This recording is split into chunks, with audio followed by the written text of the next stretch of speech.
बल पे मैं ऐसा समझता हूँ कि एक मुकदमा जरूर दर्ज किया जाए। मुझे ऐसा लगता है कि सरकार के खास तौर पे इसको बचाने का प्रयास मुझे लग रहा है कि रामचाट भंडार के मालिकों को बचाने का प्रयास कर रही है।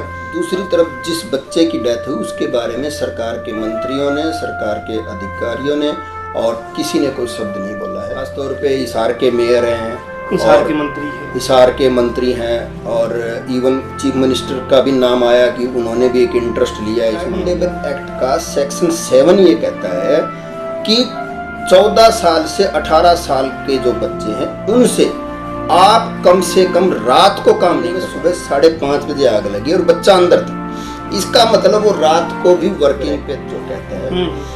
चाइल्ड लेबर एक्ट ये कहता है कि 14 साल से कम के बच्चे को आप किसी भी रेस्टोरेंट वगैरह में आप एम्प्लॉय के तौर पे उससे काम नहीं करवा। रात को वर्किंग पे था तो चाइल्ड लेबर एक्ट की एक वायलेशन कहता है कि कोई भी नॉन रेजिडेंशियल बिल्डिंग जिसमें कि लोग रहते नहीं है, वो बिल्डिंग अगर है तो उस बिल्डिंग के लिए आपको फायर सेफ्टी के प्रबंध करने पड़ेंगे। हमने या मीडिया ने जो रिपोर्ट किया है फायर सेफ्टी का वहाँ कोई प्रबंध नहीं था। इवन वहाँ गए हैं तो सीढ़ियाँ इतनी कंजस्टेड है कि एक आदमी एक ही टाइम पे उसमें से निकल सकता है और बड़ी मुश्किल से क्लियर कर दिया।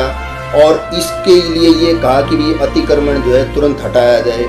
ये जो कार्रवाई है नगर निगम की, संतुष्ट सरकार एक तरफ तो रामचाट भंडार के पक्ष में आके खड़ी हो गई जो कि ऑलरेडी नियमों की अवहेलना कर रहा था।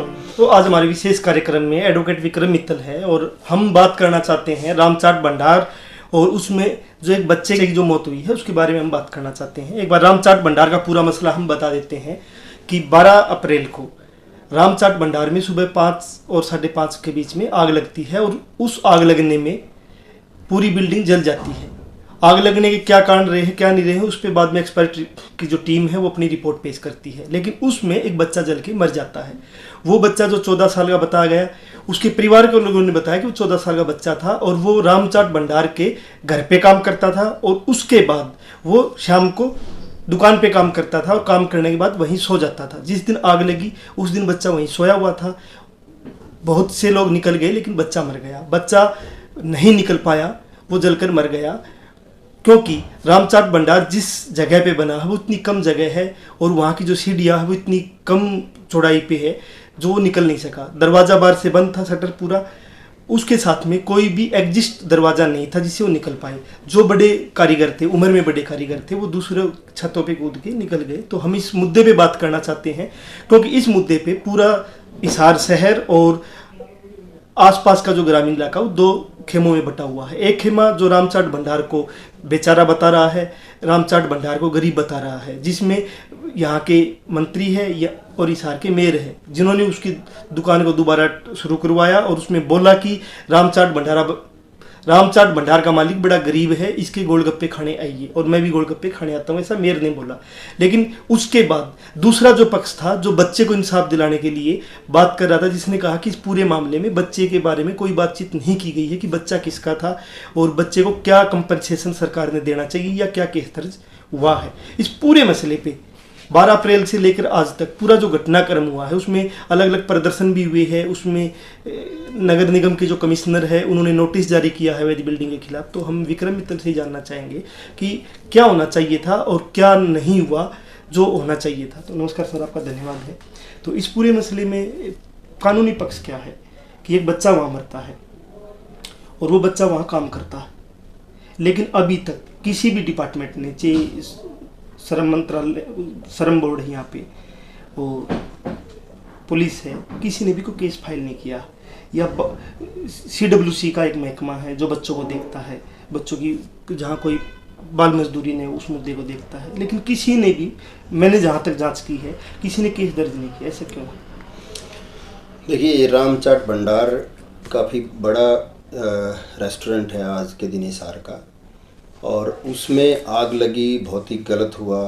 और आग लगना एक जस्ट लाइक एक्सीडेंट है और एक्सीडेंट जब किसी के साथ होता है तो उसको नेक्स्ट वो अज्यूम नहीं कर पाता कि क्या होगा। तो उसके साथ भी एक तरह से ये हादसा हुआ तो बहुत दुखद हम कहेंगे और हमारी सहानुभूति भी उस मालिक के साथ भी, रेस्टोरेंट के साथ भी है। और वो उनको एकदम से ये ब्रेक लग गया, वो कैसे अपना स्टार्ट करें, ये उनके लिए बड़ा मुश्किल काम है। परंतु इसके साथ साथ जब इसकी बात करते हैं कि ये हादसा क्यों हुआ, कैसे हुआ, तो वो बहुत एक इम्पोर्टेंट पक्ष है। और वो इसलिए भी इम्पोर्टेंट है कि भी इन भविष्य में ऐसा कुछ ना हो, उसके लिए ज़रूर इस पे बात करनी चाहिए। देखो 2-4 पॉइंट्स हैं जिसके ऊपर कि प्राइमा फेसी, वैसे तो नगर निगम ने इंक्वायरी इसमें बैठाई है, वो नगर निगम क्या इंक्वायरी की रिपोर्ट आती है, क्या आएगी, उसके बाद पता चलेगा। परंतु प्राइमा फेसी प्रारंभिक तौर पे 2-3 चीज़ें नज़र आती हैं। एक तो फायर सर्विस एक्ट है हरियाणा में 2009 का एक्ट है, और उसमें अभी रिसेंटली भी अमेंडमेंट हुई थी, 2022 में शायद 22 में भी हुई है, 2020 में भी अमेंडमेंट हुई है। वो ये कहता है कि कोई भी नॉन रेजिडेंशियल बिल्डिंग जिसमें कि लोग रहते नहीं हैं, वो बिल्डिंग अगर है तो उस बिल्डिंग के लिए आपको फायर सेफ्टी के प्रबंध करने पड़ेंगे। अब देखने के बात यह है कि कोई फायर सेफ्टी का प्रबंध था कि नहीं था। अब फायर सेफ्टी का जहाँ तक अखबारों ने या मीडिया ने जो रिपोर्ट किया है, फायर सेफ्टी का वहाँ कोई प्रबंध नहीं था।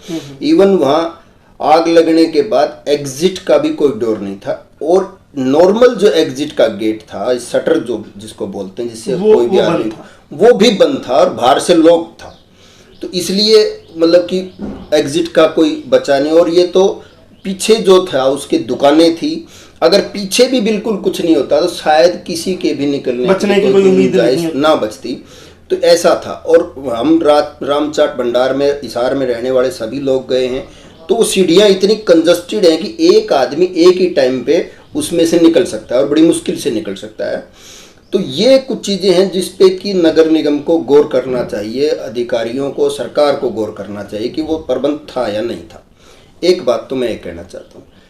दूसरा इशू ये है कि एक बच्चा वहाँ मर गया, और बच्चे को, पहली बात तो मैं ऐसा समझता हूँ कि जो चाइल्ड लेबर एक्ट जो कहता है, चाइल्ड लेबर एक्ट ये कहता है कि 14 साल से कम के बच्चे को आप किसी भी रेस्टोरेंट वगैरह में आप एम्प्लॉय के तौर पे उससे काम नहीं करवा सकते। अब ये कह रहे हैं कि वो 14 साल का बच्चा था, इसी से डाउट क्रिएट होता है कि वो 14 साल का था या नहीं था। इस पे किसी ने, मुझे नहीं लगता कि अभी तक प्रशासन ने, आम प्रशासन ने, पुलिस प्रशासन ने, श्रम आयोग ने, किसी ने कोई चर्चा इस विषय पे की हो, मुझे ऐसा नज़र नहीं आ रहा है। और अगर वो 14 साल का भी था तो जो चाइल्ड लेबर एक्ट का सेक्शन 7 ये कहता है कि 14 साल से 18 साल के जो बच्चे हैं उनसे आप कम से कम रात को काम नहीं करवा सकते। रात को तो आप उन पे काम करवाइए किसी भी हालत में। स्पेसिफिकली एक्ट इस मामले में कि रात के 7 बजे से और सुबह 8 बजे तक किसी भी बच्चे से, या 14 साल से 18 साल के बच्चे से भी आप काम नहीं करवा सकते। और अगर इस मामले में बात करें तो इस मामले में सुबह 5:30 बजे आग लगी और बच्चा अंदर था। इसका मतलब वो रात को भी वर्किंग पे था, और रात को वर्किंग पे था तो चाइल्ड लेबर एक्ट की एक वायलेशन बनती है। और इसके अलावा भी चाइल्ड लेबर में ये भी है कि हर 3 घंटे के बाद आपको ब्रेक देना पड़ेगा बच्चे को, और ज़्यादा से ज़्यादा 6 घंटे ही आप एक बच्चे से काम करवा सकते हैं, उससे ज़्यादा नहीं करवा सकते। तो अब चाइल्ड लेबर एक्ट की वायलेशन जो हुई है उस पर किसी ने कोई नोटिस लिया या नहीं लिया, मुझे कोई जानकारी नहीं है, नंबर 1। नंबर 2, पुलिस के लेवल पे मैं ऐसा समझता हूँ कि एक मुकदमा जरूर दर्ज किया जाना चाहिए था। देखो ऐसा नहीं है कि, मैं ये तो नहीं कहूँगा कि उन्होंने जानबूझ के मारा है, कि उनके खिलाफ कोई मर्डर का केस बने, ऐसा भी मुझे नहीं लगता, परंतु एटलीस्ट लापरवाही का केस तो बनता है। और कम से कम कोई चीज़ रिकॉर्ड पे आए कि अब कल को ये बच्चा या बच्चे के पेरेंट्स कोई क्लेम लेना चाहें कोर्ट से, तो उनके पास एज सच कोई प्रूफ नहीं है कि बच्चा यहाँ मरा था। तो अगर कम से कम पुलिस एक FIR दर्ज करती, नेग्लिजेंसी का ही FIR दर्ज होती, और मुझे ऐसा लगता है कि कम से कम लापरवाही का मुकदमा तो बनता था, जो कि दर्ज किया जाना चाहिए था। और पुलिस अपने लेवल पे भी इस मुकदमे को दर्ज कर सकती थी, और पुलिस ने क्यों नहीं किया ये तो देखो सरकार जाने या पुलिस प्रशासन जाने। और मुझे ऐसा लगता है कि सरकार के खास तौर पे इसको बचाने का प्रयास मुझे लग रहा है कि रामचाट भंडार के मालिकों को बचाने का प्रयास कर रही है। खास तौर पे हिसार के मेयर हैं, हिसार के मंत्री हैं और इवन चीफ मिनिस्टर का भी नाम आया कि उन्होंने भी एक इंटरेस्ट लिया है इस मामले में। तो वो सरकार, और इवन मैं तो ये समझता हूँ कि बहुत अजीब तरीके का बयान दिया कि अब तो जी सारी बिल्डिंगें ऐसी हो गई हैं, सब में बेसमेंट बन गया, अब उनको अवैध नहीं मानना चाहिए। तो ये सरकार ही कम से कम अगर अपने कानूनों को लागू नहीं करवाएगी तो कौन करवाएगा। और मैं तो ये कह रहा हूँ कि अच्छा हुआ कि नगर निगम के अधिकारियों का भला हो कि उन्होंने नोटिस लिया। और मैं उसमें नगर निगम के अधिकारियों के बारे में भी दो बात कहना चाहता हूँ कि अब तो उन्होंने जो त्वरित कार्रवाई की है वो बिल्कुल काबिल तारीफ है कि वे जिस ढंग से उन्होंने मतलब तुरंत इसका नोटिस लिया और उसके बाद इस बिल्डिंग को अनसेफ डिक्लेयर कर दिया कि ये जो है ना आम आदमी जनहित में जो है ना ठीक नहीं है, कभी भी बिल्डिंग गिर सकती है, इसको अनसेफ डिक्लेयर कर दिया। और इसके लिए ये कहा कि ये अतिक्रमण जो है तुरंत हटाया जाए। ये जो कार्रवाई है नगर निगम की संतुष्टिजनक है, परंतु जो पहले जो उन्होंने जो देरी की है उसकी भी नगर निगम के अधिकारियों से बात की जानी चाहिए या जवाब तलबी की जानी चाहिए कि 2018 में जब रामचाट भंडार हाई कोर्ट से एक केस हार गया डलचंद वर्सेस म्युनिसिपल कॉरपोरेशन हिसार के केस में, हाई कोर्ट ने उसके खिलाफ फैसला दिया कि आपको ये हटाना पड़ेगा। इवन हाई कोर्ट ने इनको वक्त भी दिया था रामचाट भंडार को कि आप नगर निगम से बात करके जो चीज़ जुर्माने से ठीक हो सकती है वो जुर्माने से करो, और अगर आप नहीं हो सकती तो उसको रिमूव करो, ऐसा कोई एरिया है। परंतु उसके बावजूद भी वो बहुत ओवर कॉन्फिडेंट थे, उन्होंने उसको रिमूव नहीं किया। और इस पूरे मसले की बात करेंगे तो बेसमेंट जो है वो बिल्कुल इलीगल बनाया हुआ है और ये बूथ थे पुराने बूथ, 2 बूथों को मिला के ये बिल्डिंग खड़ी की गई और इसमें भी फर्स्ट फ्लोर से फालतू आप कंस्ट्रक्शन नहीं कर सकते। अब दिक्कत यह है कि शहर में हो सकता है और दुकानों ने भी की होगी, परंतु आज हम रामचाट की बात कर रहे हैं तो इसने जो है ये इलीगल ये किया हुआ है। तो इस पे ये एक कानूनी पक्ष मुझे लगता है कि बनता है और इस पे नगर निगम जिस तेज़ी से काम कर रहा है उससे मुझे लगता है कि आने वाले दिनों में इस पे कुछ और भी नई चीज़ें सामने आएंगी। रिपोर्ट ये कहती है इस पूरे मामले में जैसे उसमें आग लगती है, बिल्डिंग इलीगल है, बिल्डिंग के अंदर जो डीजल भट्टी है वो इलीगल है, इसके अंदर जो गैस सिलेंडर है, गैस पाइपलाइन है वो इलीगल है, क्योंकि अलग अलग जो टीम आई बठिंडा से एनडीआरएफ की टीम आई है या दूसरी, उन्होंने बोला है कि ये ऐसे ऐसे इलीगल सब कुछ चल रहा था। लेकिन मुख्यमंत्री हरियाणा सरकार बयान देते हैं कि इसको जो नुकसान हुआ है उसकी भरपाई हो, इसके लिए मंत्री को वो ऑथराइज करते हैं और मंत्री कमिश्नर नगर निगम को बुला के बोलते हैं कि ये सब कुछ किया जाए। लेकिन दूसरा पक्ष, इसमें एक लड़का मरा है जो वहाँ मजदूर था, उसके बारे में कोई चर्चा नहीं है। तो इस पे आप क्या है कि सरकार का रवैया या मतलब बच्चे के परिवार को कहाँ जाना चाहिए, या जो लोग प्रदर्शन कर रहे हैं बच्चे के इंसाफ के लिए, तो उनको क्या करना चाहिए ताकि बच्चे के परिवार को कुछ कंपनसेशन मिले और बच्चे को इंसाफ मिले?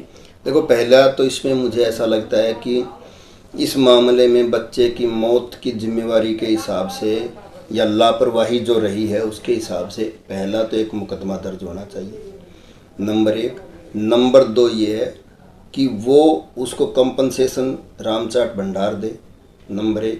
नंबर 2, रामचाट भंडार ने अगर इंश्योरेंस करवाया हुआ है तो इंश्योरेंस कंपनी दे, वो लोग इसमें क्लेम दे सकते हैं और ये उनको क्लेम देना चाहिए। एक बच्चा गया है, मतलब कि 14 साल का बच्चा था, वो हो सकता है भविष्य में किसी भी बड़े लेवल तक जा सकता था, तो उसकी कंपनसेशन ज़रूर दिया जाना चाहिए। और जहाँ तक सरकार का मामला है, सरकार भी इसमें, सरकार के पास बहुत से सोशल वेलफेयर के और के डिपार्टमेंट्स हैं जिसके थ्रू सरकार भी मदद कर सकती है। हालांकि मुझे नहीं लगता कि सरकार ने अभी तक कोई मदद की है, सरकार को भी मदद करनी चाहिए। और सरकार एक तरफ तो रामचाट भंडार के पक्ष में आके खड़ी हो गई जो कि ऑलरेडी नियमों की अवहेलना कर रहा था, और दूसरी तरफ जिस बच्चे की डेथ हुई उसके बारे में सरकार के मंत्रियों ने, सरकार के अधिकारियों ने और किसी ने कोई शब्द नहीं बोला है। तो ये ज़रूर इस पे गौर किया जाना चाहिए कि उस पे भी बात होनी चाहिए, उसको भी कम से कम कुछ मुआवजा मिले। जो बच्चा इस पूरे हादसे में, जो बच्चा मरा इस हादसे में, वो नेपाल का रहने वाला, और नेपाल एक दूसरा देश है। तो ये बार बार कहा जा रहा है इस पूरे आंदोलन में, हम जब देख रहे हैं कि बच्चे के बाप ने या बच्चे के परिवार ने किसी ने केस दर्ज नहीं करवाया। ये भी एक कानूनी पहलू हम जानना चाहते हैं कि अगर कोई मरता है किसी भी हादसे में, या किसी की मौत होती है, हत्या होती है, उसमें अगर पेरेंट्स कार्रवाई नहीं करना चाहते हैं तो कार्रवाई कौन करे? ऐसे भी कोई कानूनी पहलू की सरकार अपने उसके अनुसार या कोई पुलिस प्रशासन अपने अनुसार कार्रवाई करे? देखो, ये जरूरी नहीं है कि विक्टिम या जो पीड़ित है वो ही हमेशा शिकायत करेगा। कोई भी व्यक्ति, एनी पर्सन, इवन पुलिस खुद के लेवल पे भी कर सकती है। कोई कोर्ट भी, बहुत से मामलों में कोर्ट खुद संज्ञान ले लेती है कि इस पे मुकदमा दर्ज होना चाहिए, वो भी कर सकते हैं। और कोई भी थर्ड पर्सन, कोई अजनबी जो राह चलता व्यक्ति है, वो भी इस मामले में शिकायतकर्ता हो सकता है। शिकायतकर्ता के लिए पीड़ित होना कोई ज़रूरी नहीं है, पीड़ित के माँ बाप का होना कोई ज़रूरी नहीं है। हाँ, वो अलग बात है कि बाद में मुकदमा दर्ज होने के बाद जांच में क्या मिलेगा क्या नहीं मिलेगा, वो जांच के बाद पता चलेगा, परंतु प्रारंभिक तौर पे एक मुकदमा जरूर दर्ज होना चाहिए, ऐसा मेरा मानना है।